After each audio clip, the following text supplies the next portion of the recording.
Hello, Africa. Hello, world. My name is Lina Bourge. And my beautiful name is Dorcas Amole. And this is Friends from Africa for Africa podcast. And on today's episode, we are discussing the most amazing beings in the whole wide world. We? Women. Absolutely. We're going to be discussing their resilience, their power, journey that is absolutely interesting. And on that note, we'll be delving right into Desert Flower, a film shot back in 2009. This film is on FGM and child marriage, harmful practices holding women back. I don't know how you feel about it today. Oh, I think it's exciting to get into understanding what FGM really means and the types of FGM and how the process is, and also just creating awareness around it, and also getting into Desert Flower and seeing how the whole journey of becoming is. Quite exciting. Absolutely, it's quite exciting, and the most amazing thing for us is the fact that we get to inform, we get to learn, we get to educate, and we get to lobby, because it starts with awareness. So when you're aware, you get to know some of the causes we need to be championing against in our society. Speaking of, welcome to Rafiki Afrika.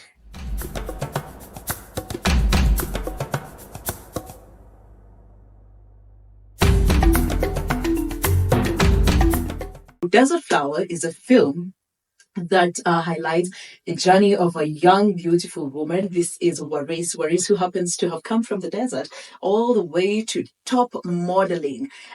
This is not without hardship. This is not without resilience. This is not without having faced the aspect of harmful practices along her journey. Her courage is impeccable, and it takes us through the harmful practices of FGM and child marriage. And maybe just to turn to you, my dear friend, what are your thoughts? What was your first impression when you got to watch Desert Flower? Let me just start by saying I think Desert Flower is one of those heavy films that I've watched. Very heavy, so profound. Yeah. And I also think my first impression, I was taken aback, honestly. And I remember I was there and I was so shocked. I was like, wow, so this is what the whole process looks like, and some of the things that women get to miss when they go through the process. You get to miss on some of the aspects of just being a woman.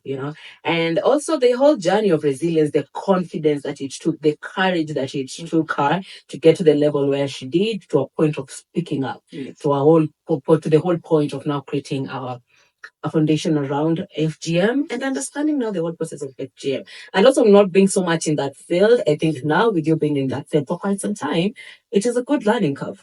It is. It was a good learning curve, and I love that you've called it a learning curve, because the moment you get to interact with this film, you see what girls potentially miss out on when they are subjected to harmful practices like FGM, which is really interesting. My first impression was actually more or less the same, because when I got into this space, ideally there was a lot to learn. I didn't know that there were types of FGM. I had no idea of the extent of harm that some of these women go through. So I think the aspect of watching the film really brought it a bit closer and easier for me to synthesize the information. Same to me. I think it was a perfect tool. Yes. To just explain, to just break down the whole complexity around the FGM and make it easier to understand and to take it in. Absolutely. And also talking about just the whole aspect of the film, I think what were some of your biggest highlights, or the scenes, the powerful scenes? I think the whole entire film is a powerful scene.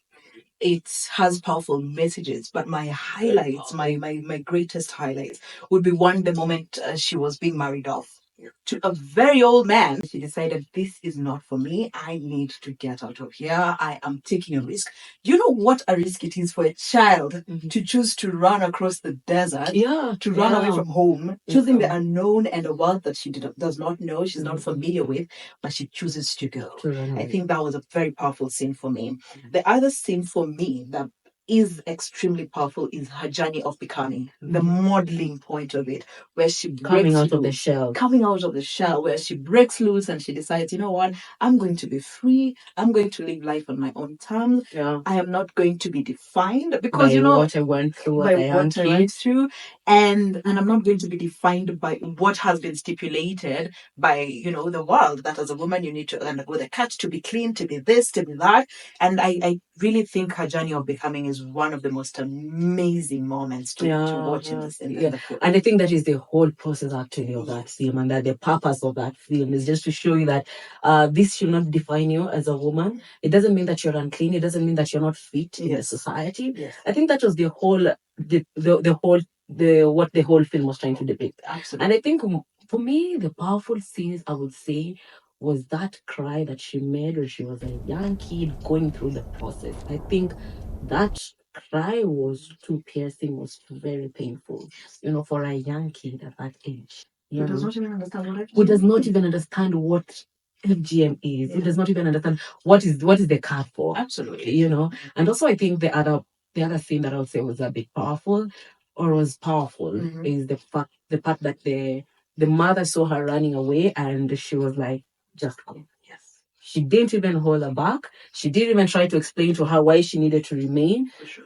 And I think she ran away. Was it in the middle of the night? Yes. Oh my goodness. And the mother decided to let her go. Just go and find whatever you're going to look for. I wish you the best, but just go. Just go. I think those are some of the most powerful things. Powerful things, sorry. At the age of 3, or was it when she was just very young, Waris going through this, not understanding what really FGM is or why she had to go through the cut. Maybe even for the wider audience, can you kindly take us through the whole aspect of FGM, what it is? I understand there are different types of FGM. Maybe if you could just mention them and what are the global statistics around it. What are we talking about when we call FGM and the numbers? All right. So when we are talking about FGM, and I'm going to be reading this definition from WHO, that is World Health Organization. Female genital mutilation comprises all procedures that involve partial or total removal of the external female genitalia or other injury to the female genital organs for non-medical reasons. The practice has no health benefits for girls and women and can result to severe bleeding and problems urinating, and later cysts, menstrual difficulties, infections, as well as complications in childbirth and increased risk of newborn deaths. That's the reality of FGM. Yes. And when we're talking about the types, we have 4 types of FGM. We have type 1, type 2, type 3, and type 4, which happens to be the worst. Type 1, this is partial or total removal of the clitoral glands. And I don't want to get into it because it could be a bit sensitive and we do not want to trigger anyone. But just for the sake of understanding, there are 4 types of FGM. Type 4 being the worst type practiced, which is very painful and it has absolutely no benefits. And if I get into some of the immediate complications of FGM, they can include severe pain, excessive bleeding, genital tissue swelling, fever, infections like tetanus, urinary problems, wound healing problems. For people who are skin that is prone to keloid, you can literally imagine such situations. Injury to surrounding genital tissue, shock, and even death. This is probably due to overbleeding. Yeah, sure. In Kenya, we do have a case of a young girl from Meru called Jelida. Yeah. FGM Kills Jelida is a very big campaign that happened back in the day, highlighted by a lot of news outlets. And big shout out to Jelida Foundation in Meru, holding that legacy and saying hashtag FGM Kill Jelida. Let's stop it. I'm going to get into the long-term complications. They can include urinary problems, painful urination and UTI, that is urinary tract infections, vaginal problems, menstrual problems, scar tissue and keloids, sexual problems, pain during intercourse, decreased satisfaction, increased risk of childbirth complications, need for later surgeries, especially for type 3 and type 4. Yeah. And problems, psychological problems, because it's a trauma. And this is something we also see with Waris. Later on in life, there's a lot of trauma. Torturing for her when she was growing up. Absolutely. And I think also, just to mention, I think Waris went through either type 3 or type 4, as she explains later on. Yes. Which is crazy. I'm going to get into the numbers because the reality is we could be seated with some of the survivors of FGM. Your friend could be a survivor. She could be making the statistic. Do you know that she is a survivor? How are you creating a conducive environment where she feels safe? Are you just making jokes about such situations without recognizing the impact? And thinking that it was a practice that was being done back in the days that currently we are not doing it, or it is not really in the urban setting. It is majorly in the marginalized areas. But even friends from urban urban settings are going through it. Going back to the film Desert Flower, we see Waris had to run away at a very young age because she was to be married off to a very old man.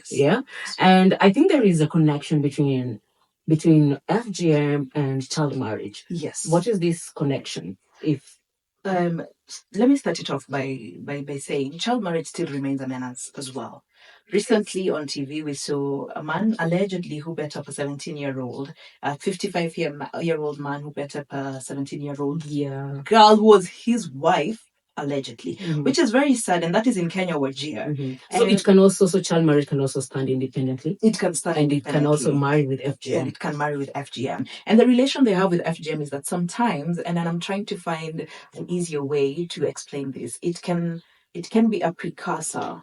FGM is a precursor to child marriage. What does that mean? It simply means that most people may demand, or some men may demand, that their women are cut before they get married. So there's this desire of marriage sometimes amongst young girls, also parents wanting to see their children married off. And so it becomes a need for them to be cut.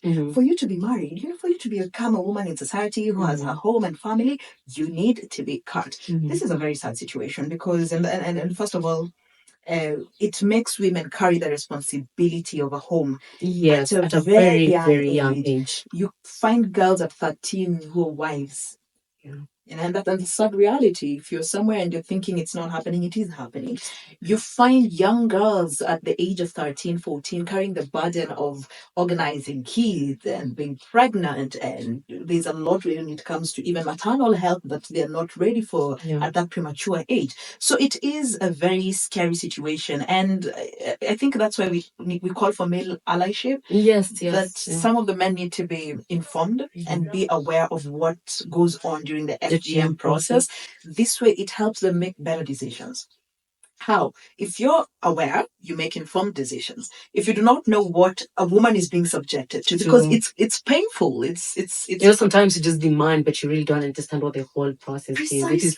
It is also quite sad that most men don't really understand what the FGM process looks like. For sure. Because women are the ones who are tend to go forward with this. They are the ones who are leading this process. Yes, they are the cutters. So the men have no idea that someone is being cut with that immense pain, that someone is going through all that, all because they want the token of, you're a married woman in society, so you're good to go. You're a clean woman in society, so you're good to go. Those are just some of the misconceptions surrounding misconceptions, actually. For sure. So let's engage men as well. Let's talk with them. Let's tell them, hey, it's painful. It's crazy.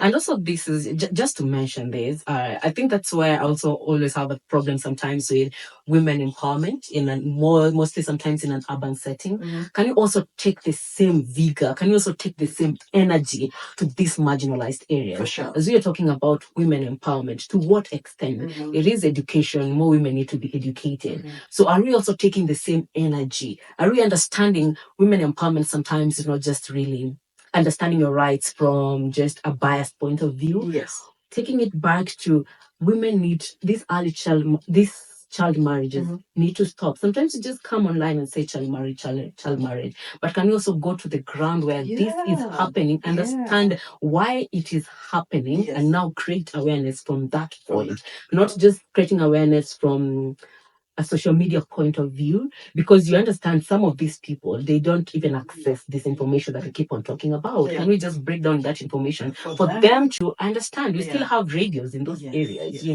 How are we collaborating with the authorities in those areas? Because I also understand even when sometimes you go to they try to run away to those camps, or not even camps.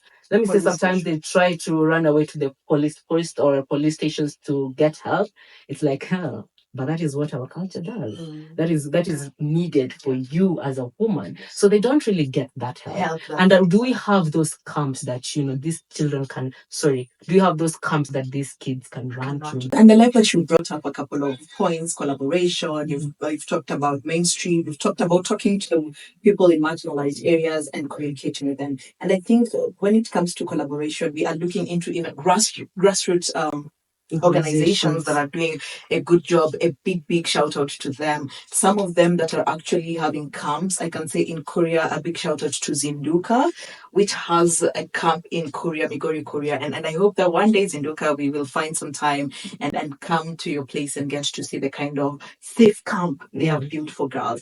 While so many, yes, and we have to call out the authorities, because I do know for sure the authorities have been called out in one way or the other. The reality is some of these policemen, as you're saying, they think, yeah, it's the culture, it is what we do, it is kawaida, ni mambo ya kawaida haya. Kwa hivyo hata hatuwezi kukusaidia kwa sababu we are part of the community. A number of times we've told them that they need to pick up and make sure that the legal system is also in support. Well, the legal system, we have great policies. We have absolutely amazing policies that require and demand that anyone, because there's an FGM Act, that anyone who supports, ukiwa unauza hata ule wembe, if you're selling even the razor or anything that could be used, if you're the shop, you're going to be arrested, by the way.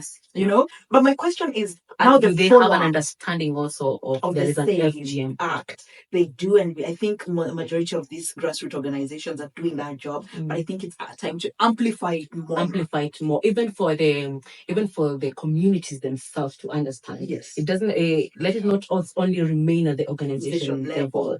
Let them understand there is an act. So if you're out there, you know, a survivor, you know, anyone who's there, you're a friend to a friend who's gone through FGM, the things you knew, the things you did not know, the things you now know, the things you want us to delve into more, please reach out to us in the comment section. We need more of us to talk. We need this conversation to continue. We need to keep these voices very, very active for these voices to flourish. Yeah, because what if more survivors like Waris could just speak?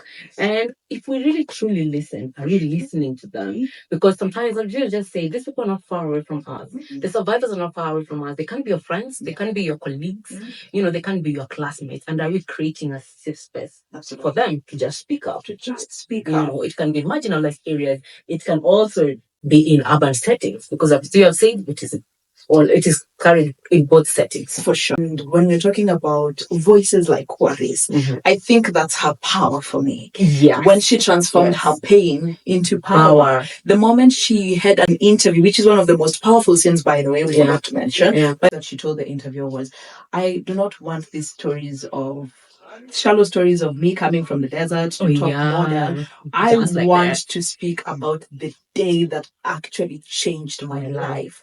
This day, she dates it back to that particular year where she was 3 and she was given an extra portion of rice that night, and she wondered, hey, well, what's going on? And you know, she was taken, and the carter came through, and she could. That was the moment that changed her life. That cry changed her life. That cry changed her life. And in that moment where she spoke up, where she became vulnerable, I think it was such a healing moment. And again, like we say, from pain to power, your voice could be your power. The moment you speak up, that could be your power. It's also a responsibility to the rest of us to create a safe space so that people, survivors, can just speak and explain all about their experiences. She has gone ahead to found the Desert Flower Foundation, where she's now making a direct impact to young girls and young women out here, which is absolutely commendable. And I think this whole thing comes back to the power of film. The power of film. Film as a tool. Yes. Because now with this, you get to understand about FGM. We get to understand the types of FGM. Like you said, it is a tool. It is something we can use to learn the limitations that are surrounding women and girls across the world. And Desert Flower isn't just Waris's story. It is a story of millions of girls out here. And I hope we can give them an ability and a voice, and we need to support it. First, you can start by watching the film, understanding what we're talking about right here, engaging with us as well. Please, let's keep the conversation going, supporting organizations like we've just mentioned, a few here and there. How do you support them? Sometimes with the power of our phones, with the power of digital, we have the ability to speak up. We have the ability to push these conversations even further. This is what we can do. And maybe just to wrap it up, because I think we've educated people, we've talked about it, we've had this particular moment, but I want us to come to that moment of power, of saying, survivors, yay, and also to the girls who are future and vulnerable victims, no. We are here to prevent that. Yeah. What was your favorite quote from the film? I think one of my favorite quotes in the film was when Waris said, "When I was a child, I didn't want to be a woman. Why when it's so painful?" You know? And let's try change that. Being a woman. That's what she said. And I think it is a call to everyone. For sure. To try change this narrative of it doesn't have to be painful being a woman. And it starts by ending these harmful practices. For sure. My favorite quote has to be, what happens to the least of us affects all of us. So if you're thinking that what is happening in marginalized areas, kule mashinani, does not affect you, it is affecting you, right, in one way or the other. If you're thinking probably that I'm not going to talk about certain issues in society, probably teenage pregnancies, let alone FGM and child marriage, other harmful practices. If you don't want to talk about femicide, thinking it's not affecting you, what happens to the least of us affects all of us. Let's end harmful practices across the board, and let's make the world a better place. Let's continue empowering these voices. Yes. Her voice, yes, does matter. Absolutely, her voice matters. And that's a wrap from us. My name is Lino Boge. And I am Dorcas Omole.